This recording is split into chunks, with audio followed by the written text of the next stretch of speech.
lagi di Cakrawala dan sekarang bersama dengan saya Nisa Dewi. Gimana sudah nggak sama Denis ya, karena seperti kata kami berdua tadi, di segmen ini khusus kami akan berbincang-bincang seputar kesehatan jantung lebih tepatnya. Apalagi kalau misalkan pola hidupnya nggak sehat sekali ya, kayak teman-teman dari Triple One ini. Malam kerja, pagi kerja, siang, sore istirahatnya kapan, makannya nggak jelas, minum-minumannya, aduh apalagi itu, ini biasanya katanya sih ya, jantungnya itu bisa, kenapa? 1 tahun lagi umurnya.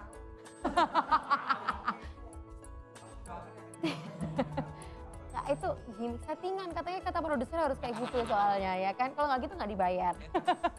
Oke, di sebelah Nisa sudah ada Dr. Diana Saraswati. Ini dokter spesialis jantung dan juga pembuluh darah ya dari Rumah Sakit Suratama.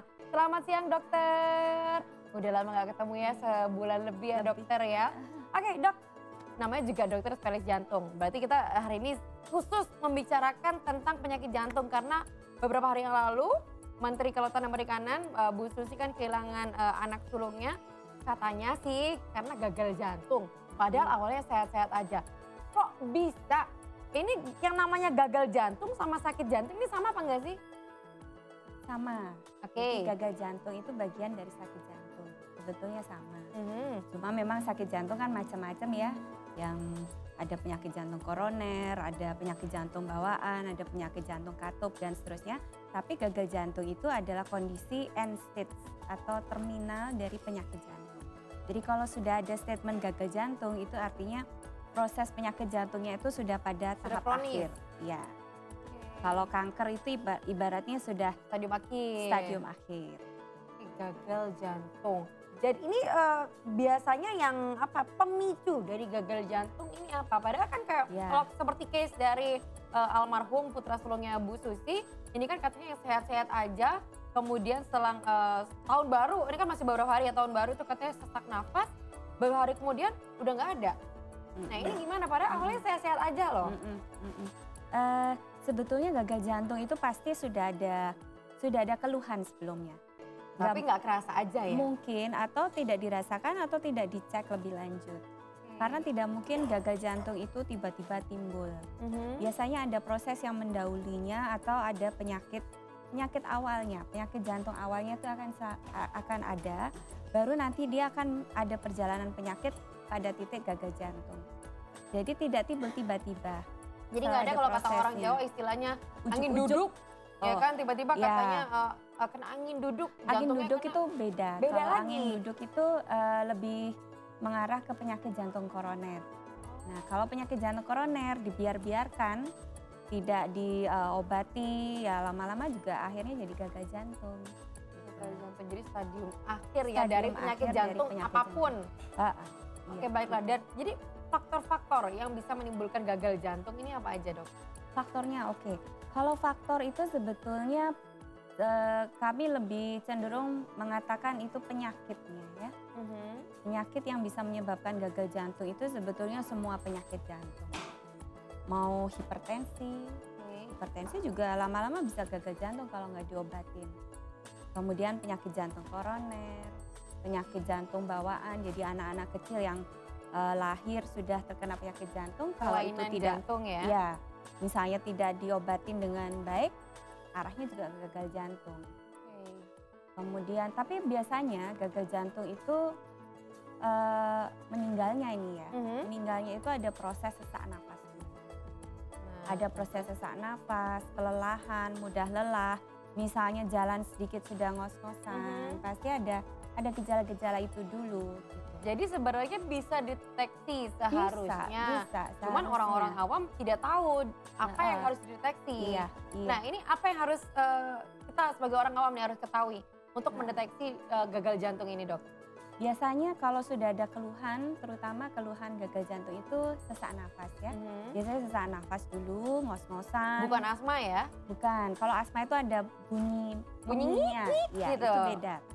Jadi biasanya sesak, kemudian sesaknya lama kah? Intervalnya berapa lama? Sesaknya itu biasanya bila melakukan aktivitas. Jadi kalau ada stadiumnya sebenarnya gagal jantung itu ada stadium 1. Stadium 1 tuh kalau melakukan aktivitas berat tidak ada keluhan. Oke. Stadium 2 itu kalau melakukan aktivitas berat sangat berat baru ada keluhan. Kalau yang 3 itu kalau ringan keluhan, ringan aja misalnya mandi, makan, pakai baju, keluhan. Kalau yang stadium 4 tidur saja sudah ada keluhan. Jadi tidur sering terbangun malam-malam tiba-tiba merasa sesak. Iya, itu sudah stadium 4. Artinya dia sudah harus masuk rumah sakit, masuk ICU, dikasih obat. Kalau masih stadium 1 kadang-kadang nggak dirasakan, orang-orang udah lewat. Stadium 2 berat, oh ya nggak apa-apa, ini naik tangga saya ngos-ngosan, ngangkat-ngangkat ember ngos-ngosan, biasa. Padahal karena capek ya, gitu ya. Mikirnya begitu, padahal mungkin sudah ada penyakit jantung di dalamnya. Tuh pemirsa, untuk Anda yang barangkali merasa sehat-sehat aja, tapi mengalami gejala-gejala yang barusan disebutkan oleh Dokter Diana ini, silakan kalau misalkan nggak sempat ke dokter hari ini, boleh konsultasi sekarang juga dengan Dokter Diana. Silakan telepon ke sini 031 738 0885. Sekali lagi nomornya adalah 031 738 0885. Karena biasanya orang ngerasa sehat-sehat aja gitu kan, tiba-tiba sakit padahal gejalanya sudah ada, tapi tidak dihiraukan. Iya, nah, seringkali begitu. Tapi biasanya sesak ya. Terus lama-lama sesaknya akan makin memberat. Kalau akhirnya berhasil ditolong, masuk rumah sakit, ICU, sesak berkurang. Tetapi kemungkinan untuk meninggal mendadak atau sudden death itu tinggi memang. Jadi ketika pasien atau penderita itu sudah didiagnosa penyakit gagal jantung atau sudah pada masuk gagal jantung, maka tingkat kematiannya 50%. Penyebabnya apa? Kalau sesak kemudian masuk rumah sakit kan bisa diprediksi ya. Oh nanti sesaknya tidak bisa ditangani, ini lama-lama meninggal. Tetapi yang tidak bisa diprediksi adalah ketika gagal jantung itu mengalami serangan berupa gangguan irama jantung. Jadi kalau dipicu sama apa gangguan irama jantungnya? Pemicunya mungkin beliaunya terlalu lelah, tidak minum obat teratur, minum terlalu banyak. Karena gagal jantung itu kan artinya jantung minum tidak terlalu banyak, minum air putih? Iya, minum segala macam, cairan yang masuk terlalu banyak. Oh nggak boleh juga? Nggak boleh, karena kan jantungnya sudah tidak mampu memompa. Mompa darah aja sudah tidak mampu, apalagi diberi cairan yang berlebih. Jadi makin berat? Iya. Kalau makin berat tidak mampu memompa, lama-lama jantung ini capek.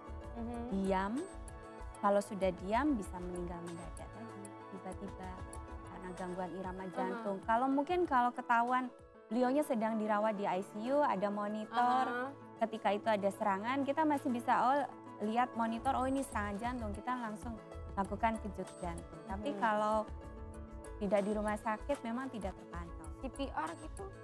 Ya, apa sih yang digini-giniin itu namanya? Ya, CPR ya? Atau resusitasi jantung paru ya, RJP itu kita bilangnya. Itu kalau ketahuan kan, dia tiba-tiba jatuh, yang pinter CPR akan segera mendeteksi ini apa. Itu masih bisa terbantu. Yang pinter ya kan, yang bisa. Yang nggak bisa banyak padahal. Iya, biasanya nonton aja kan gitu ya. Tapi kalau misalnya itu di ruangan tertutup tidak ada orang, ya apa yang harus dilakukan oleh si penderitanya yang bisa dilakukan? Nggak bisa. Dia sudah tidak mampu apa-apa. Karena itu terjadi begitu mendadak. Kadang-kadang mau telepon ambulan pun juga terlalu lama. Bisa. Kadang-kadang beliau merasa hanya tertidur, padahal beliau sudah akan menuju ke kematian. Gitu, jadi merasa saking lelahnya akhirnya tidur gitu ya? Tidur, kemudian serangan jantung. Dan kemudian ya tidak tertolong karena beliau tidak bisa menolong dirinya sendiri pada kondisi seperti itu. Kalau penyakit jantung koroner kan masih ada keluhan, masih nyeri dada, masih bisa minta pertolongan, bisa dibawa ke rumah sakit. Atau gagal jantung yang masih dalam keluhan sesak. Ketika yang merasa lemah mau gagal jantung ini apakah sesak nafas juga? Biasanya ada rasa sesak, tapi sesak itu begitu cepatnya. Sesaknya sampai keluar kayak orang mendengkur nggak sih suaranya? Oh tidak. Nggak Tidak seperti itu. Sampai seperti itu tidak. Biasanya kalau mendengkur biasanya gangguan pada otak, mau stroke gitu ya.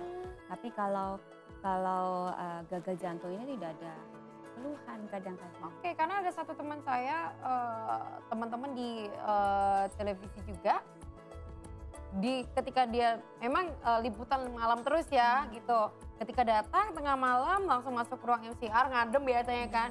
Duduk tiduran, dipikir teman-teman itu tidur. Kemudian suaranya seperti orang mendengkur, tapi kok tiba-tiba hening. Ternyata meninggal, katanya Ya. gagal jantung. Ya, itu mungkin juga serangan jantung. Atau yang kedua ada pecah pembuluh darah di otak, itu juga bisa. Jadi yang mendadak itu biasanya karena penyakit jantung atau stroke biasanya. Jadi sebenarnya apa yang bisa kita lakukan supaya gejala-gejala ini nggak timbul? Tentunya medical check up itu harus ya, terutama Nah, kalau medical check up ini yang dicek apa aja dan harusnya ini berapa bulan sekali? kalau dari biasanya kita deteksinya dari orang tuanya dulu. Orang Oke. tuanya punya penyakit jantung atau tidak. Itu yang Punya dong gimana? itu harus sebaiknya usia 18 tahun sudah mulai melakukan check up. Check up menyeluruh?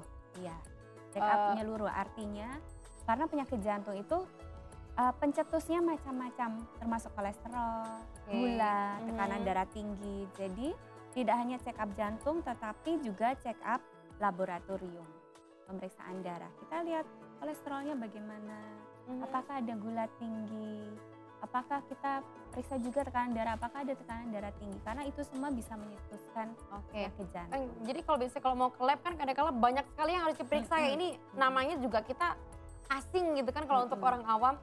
Bisa nggak sih kita datang mau cek untuk jantung apa aja gitu, bisa ya? Biasanya kalau di rumah sakit atau laboratorium gitu biasanya sudah tahu ya petugasnya apa saja faktor risiko penyakit jantung. Tetapi kalau untuk kita tahu ini ya sharing, biasanya kolesterol, dicek, gula, kolesterol, fungsi ginjal. Itu Kok juga. ke ginjal juga? Karena kalau ginjalnya terganggu bisa kena tekanan darah tinggi. Jadi tekanan ginjalnya darah tidak mampu menyaring, tekanan larinya darah ke tinggi. jantung Oke, juga. Iya. Ternyata semuanya juga saling berhubungan ya. Ini Iya. makin berat juga kalau ngomongin gagal jantung. Iya. Tapi kalau misalkan yang bisa kita lakukan ketika kita mengetahui ini kayaknya orang ini kena serangan gagal jantung deh. Nah, apa yang bisa kita lakukan ketika orang lain yang terserang? Biasanya kan sesek Dijawabnya nih. nanti aja ya, Oh, dokter ya, oke setelah deh. jeda pariwara. Jadi pemirsa jangan beranjak kemana-mana, tetap bersama kami di Cakrawala.